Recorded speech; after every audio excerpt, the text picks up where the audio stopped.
तो कम से कम 1 साल के लिए हमें विदेशों में यात्रा नहीं करनी चाहिए। विदेशों में वैकेशन पर जाने का मिडिल क्लास में कल्चर बढ़ता जा रहा है।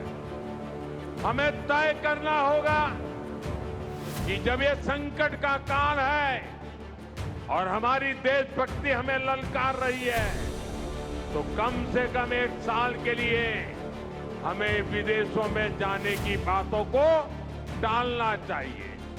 हफ्ते भर भी नहीं हुए प्रधानमंत्री नरेंद्र मोदी को ये कहे हुए, और आज वो खुद 5 देशों की यात्रा पर रवाना हो। सरकार कह रही है कि राजकाज का काम है तो जाएंगे ही, पर कांग्रेस के कुछ सवाल हैं।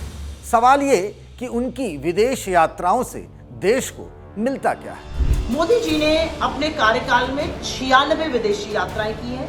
करीब करीब 815 करोड़ रुपए उन्होंने अपनी विदेशी यात्राओं पर फूके हैं। इसका फायदा जनता को क्या मिला? उसका जवाब है नील बटा सन्नाटा। 11 साल, 76 देश, 90 दौरे, कम से कम 815 करोड़ रुपए का खर्च। ये पीएम मोदी के विदेश दौरे का लेखा जोखा। कांग्रेस इसे फिजूल खर्ची बताती है। अब यही याद आता है गृह मंत्री अमित शाह का वो एक बयान।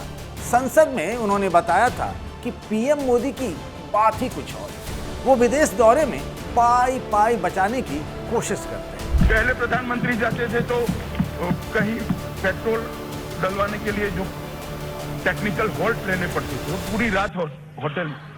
नरेंद्र भाई ने आज तक किसी भी टेक्निकल होटल में देश के खर्चे से होटल करे बगैर एयरपोर्ट पर बैठते हैं, वही स्नान करते हैं और पेट्रोल डलवाकर आ देते हैं। अब राहुल गांधी की बात, उनका सवाल और भी लोडेड है। बात 3 साल पुरानी जरूर है, पर कांग्रेस का स्टैंड आज भी वही है। मतलब पीएम मोदी देश के लिए नहीं बल्कि अपने दोस्त के लिए विदेश जाते हैं। राहुल ने इसका हिसाब भी मांगा था। How many times did Adani ji join you later on a visit? How many times did Adani ji travel to a country immediately after you did? And in how many of these countries after you visited did Adani ji get a contract? प्रधानमंत्री नरेंद्र मोदी जो विदेश की यात्राओं पर जाते हैं, उसके बाद देश को मिलता क्या है, यहाँ की जनता का उससे कितना फायदा होता है। राजधानी में आज इसी की करेंगे बात और लेंगे इसका लेखा जोखा। नमस्कार, मैं हूं Pankaj Jha. Brought to you by Candid, Saluja Gold and Sharda University. Candid Dusting Powder, 4 skin problems का एक expert solution. Candid Dusting Powder, हटा खुजली, लगा कैंडिड। सिर्फ आपके जेब की हालत पतली होती तो कोई बात नहीं थी। जिस रुपये को आप जेब में रख खनकाते हैं, मन को बझाते हैं, उसकी खुद की हालत इतनी पतली है कि क्या कहा जाए। डॉलर के सामने उसने आज जैसे सरेंडर ही कर दिया। डॉलर के मुकाबले उसकी कीमत 96 को पार कर गई। मतलब $1 जो पहले आप 90 से 95 रुपये में जुटा लेते थे, अब वो 96 का आएगा। आप कहेंगे कि मुझे डॉलर से क्या काम, आपको ना हो, पर ये जो कच्चा तेल, पेट्रोल, डीजल, सोना वगैरह विदेश से आता है, वो डॉलर ही देने पर तो खरीद पाते हैं हम लोग। प्रधानमंत्री जानते हैं कि देश की हालत खस्ता है, वरना वो क्यों कहते कि विदेश मत जाइए, तेल गैस बचाइए, सोना कम खरीदिए, क्योंकि असली मकसद डॉलर को बचाना इसलिए है क्योंकि भारत के दोस्त मतलब अमेरिका, इजराइल और ईरान के बीच जो जंग चल रही है, उससे हमें महंगा कच्चा तेल खरीदना पड़ रहा है, और ये खरीद डॉलर में ही होती है। उसका नतीजा ये है कि आज हमारा गुड मॉर्निंग पेट्रोल डीजल के 3 रुपये प्रति लीटर बढ़ी कीमतों के साथ हुआ। राहुल गांधी ने सुबह 11 बजे और टेंशन दे दिया। बोले अभी तो बस शुरुआत हुई है, 3 रुपये वाला झटका तो चुनाव के बाद मिल गया, बाकी वसूली आपसे किस्तों में की जाएगी। सरकार कहती है कि 1 लीटर पेट्रोल पर 20 रुपये का नुकसान, जबकि डीजल पर तो ये 100 रुपये लीटर तक जा पहुंचा। भारत का सबसे भरोसेमंद सलूजा गोल्ड टीएमटी बार। Saluja gold TMT. अब सही पकड़े हो कॉन्ट्रैक्टर बाबू, मजबूती सब कुछ है। फिर भी हमने एक्साइज ड्यूटी कम कर जनता पर बोझ नहीं बढ़ने दिया है, पर कांग्रेस ने पीएम के दौरे को ही महंगाई से जोड़ दिया। आप पूछेंगे वो कैसे? हमने बात की कांग्रेस की प्रवक्ता सुप्रिया श्रीनेत्र से। सुप्रिया जी, ये तो बेवजह का बखेड़ा हुआ ना। प्रधानमंत्री विदेश दौरे पर जा रहे हैं तो इसमें क्या प्रॉब्लम है? सरकार ये कह रही है कि वे यूएई जा रहे हैं, और भी देशों में जा रहे हैं, तेल गैस डिफेंस को लेकर एग्रीमेंट किए जाएंगे, एमओयू हो जाएगी, तो इसमें क्या दिक्कत चल रहा है? मोदी जी ने अपने कार्यकाल में 96 विदेशी यात्राएं की हैं, अब और होंगी जो वो गए हैं यूरोप, और 76 देशों में वो घूमकर आए हैं। लेकिन इसका फायदा और करीब करीब 815 करोड़ रुपए उन्होंने अपनी इन विदेशी यात्राओं पर फूके हैं। इसका फायदा जनता को क्या मिला? उसका जवाब है नील बटा सन्नाटा। जनता तो यहां पर एलपीजी, पेट्रोल, डीजल की किल्लत से जूझ रही है।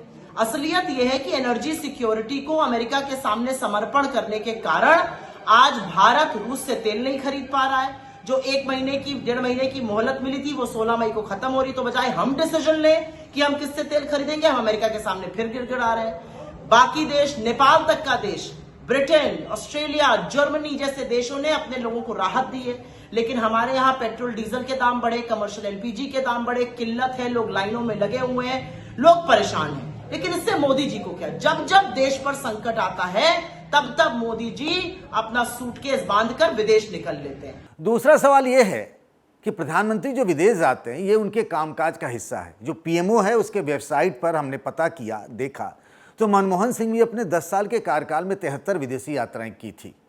तो इसमें अब मोदी के जाने पर क्यों फिर बवाल हो रहा है जब वो भी जाते थे? मणिपुर जल रहा है 3.5 साल से, वहां नहीं जाएंगे, नए नए देश खोजकर वहां पर यात्रा करेंगे।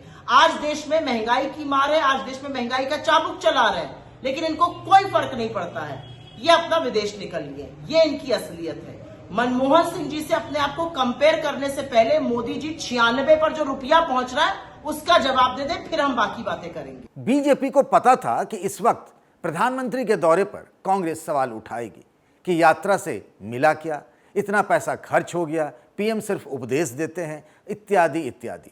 इसीलिए मोदी के दौरे से ठीक एक दिन पहले बीजेपी ने माहौल बनाना शुरू कर दिया। पार्टी के लोकसभा सांसद उड़ीसा के पुरी से संबित पात्रा ने राहुल की यात्राओं का लेखा जोखा एक प्रेस कॉन्फ्रेंस करके रख दिया। Where the software engineer meets the gifted content writer, the world comes together at Sharda University. BJP कुछ भी कहे, जवाबदेही तो उनकी ज्यादा बनती है क्योंकि वे सत्ता में। जवाबदेही ये कि पीएम के जो दौरे हो रहे हैं उससे देश का कितना भला हो रहा है। जवाब एक लाइन का तो हो ही नहीं सकता कि सब खराब है और सब बढ़िया भी, पर हालत तो अच्छी नहीं है। होती तो ट्रंप हर कुछ दिन पर भारत को लेकर अनाप शनाप थोड़े ही कमेंट करते। ईरान से दोस्ती की बात हुई, पर 2 महीने से होर्मुज में खड़े हमारे दर्जनों जहाज अब भी वेटिंग लिस्ट में हैं। रूस से हमारे सदियों पुराने रिश्ते कैसे रहेंगे ये अब हमें अमेरिका बता रहा है और समझा रहा है। वे अमेरिका जिसे लेकर हम ये सोचते थे कि एशिया में, मतलब हमारे से, कि इंडिया, लेकिन चीन की तरफ वो अब बढ़ चला है। हमारे अगल बगल नेपाल, पाकिस्तान, बांग्लादेश से जो रिश्ते हैं वो आप सब जानते ही हैं। तो क्या पीएम की ये यात्रा और कई यात्राओं के लिस्ट में एक और जुड़कर रह जाएगी, या फिर पहले यूएई और फिर यूरोप से जब लौटेंगे पीएम तो देश के लिए कुछ गुड न्यूज होगा? बताइएगा ज़रूर कमेंट बॉक्स में। राजधानी में आज के लिए बस इतना ही। इस वीडियो को बनाया हमारे साथी शुभम ने। बाकी खबरों के लिए बने रहिए द ललन टॉप के साथ।